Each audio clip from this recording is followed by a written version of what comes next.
Shalom, Bapak Ibu, Saudara-saudari yang dikasihi oleh Tuhan.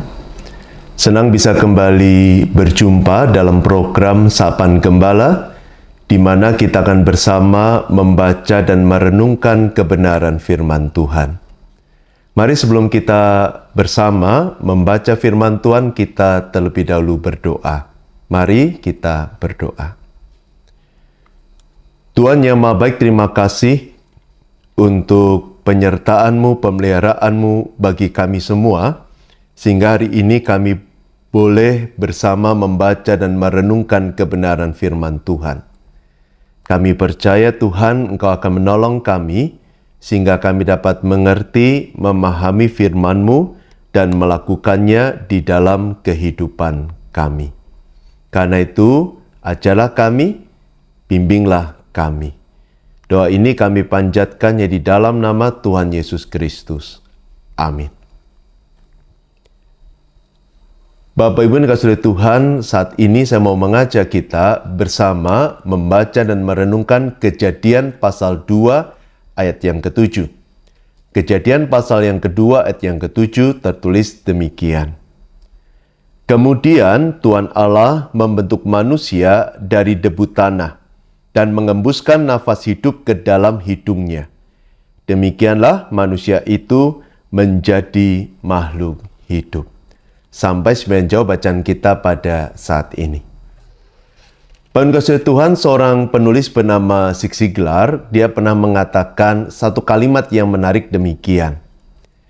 Jika kamu melihat dirimu sendiri sebagai seorang juara, maka kamu akan tampil sebagai seorang juara. Kalau kamu melihat dirimu sebagai seorang pemenang, maka kamu akan berperilaku, kamu akan tampil, kamu akan melakukan segala sesuatu sebagai seorang pemenang. Nah, mungkin tidak semua di antara kita sepakat dengan pernyataan ini. Tetapi di dalam pernyataan ini ada sebuah pesan yang sangat jelas, di mana pesan itu mengingatkan kita bahwa bagaimana kita memandang diri kita, sadar atau tidak, akan mempengaruhi cara kita menjalani kehidupan kita. Kalau menurut Ziglar kita memandang diri sebagai seorang pemenang, maka kita menjalani keseharian kita sebagai seorang pemenang.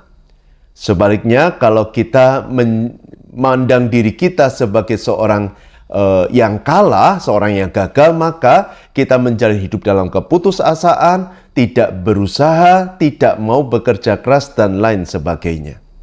Jadi cara kita memandang diri kita akan mempengaruhi bagaimana kita menjalani kehidupan kita. Karena itu, kita diingatkan untuk selalu memiliki pengenalan diri yang benar, sehingga kita bisa menjalani hidup kita dengan benar.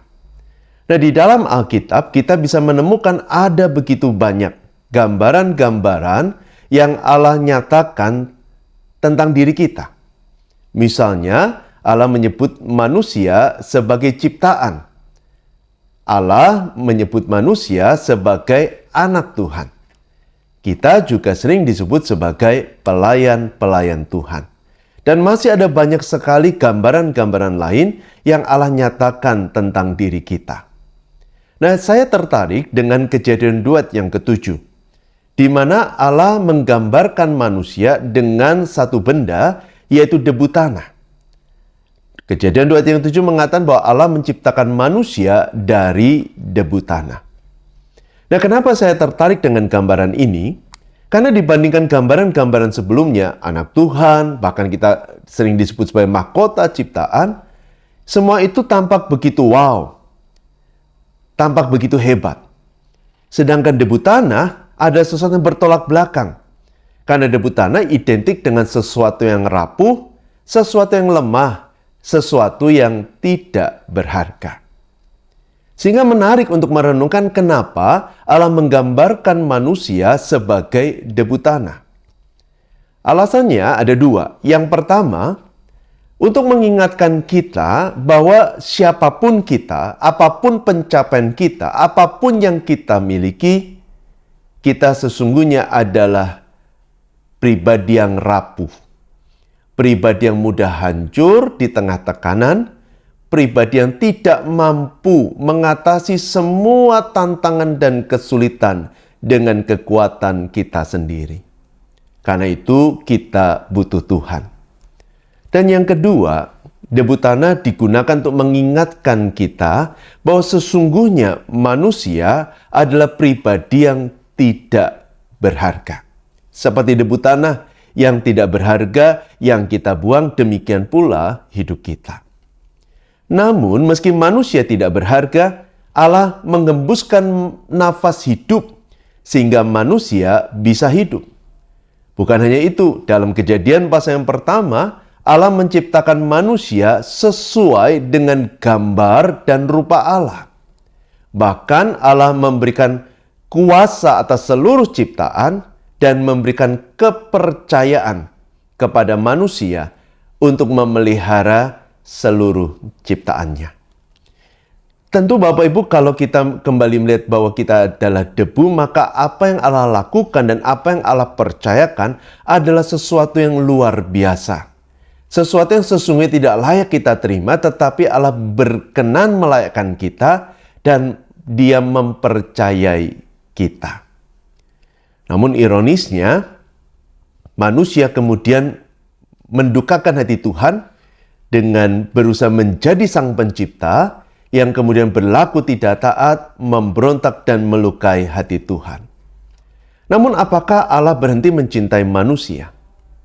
Yohanes 3 ayat yang ke-16 dengan jelas mengatakan bahwa karena begitu besar kasih Allah akan dunia ini, sehingga Ia telah memberikan anaknya yang tunggal, supaya setiap orang yang ada debu tanah yang tidak berharga yang telah mengecewakan Dia, tidak binasa, melainkan beroleh hidup yang kekal.